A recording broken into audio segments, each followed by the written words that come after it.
Friends, welcome to Delta news. Davuduru road సెంటర్లో రోడ్డుపై దొరికిన నగదును బాధితునికి అందజేశారు కొల్లిపర ఎస్ఐ ఎన్సి ప్రసాద్. వివరాల్లోకి వెళితే 3 రోజుల క్రితం రోడ్డు పైన కాలేజీ విద్యార్థి 29,000 రూపాయల నగదు దొరికిన సంగతి తెలిసిందే. ఈ నేపథ్యంలో అశ్విన్ రెడ్డి దొరికిన నగదును గ్రామ పెద్దల సాయంతో కొల్లిపర పోలీస్ స్టేషన్లో అందజేశారు.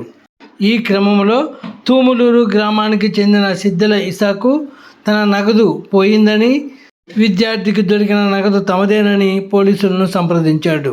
తెనాలిలో కమ్మెలు తాకట్టు పెట్టి ఈ నగదు తీసుకొస్తుండగా పొరపాటుగా నగదు పోగొట్టుకున్నట్లు పోలీసులకు వివరించాడు.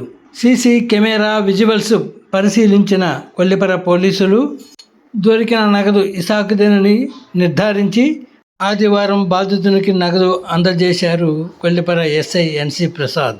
ఫ్రెండ్స్, లేటెస్ట్ న్యూస్ అప్డేట్స్ కోసం ఇప్పటివరకు మీరు మా ఛానల్ను సబ్స్క్రైబ్ చేసి ఉండకపోతే వెంటనే సబ్స్క్రైబ్ చేసుకోండి. అలాగే లైక్ చేసి మా ఛానల్ ఫాలో అవ్వండి.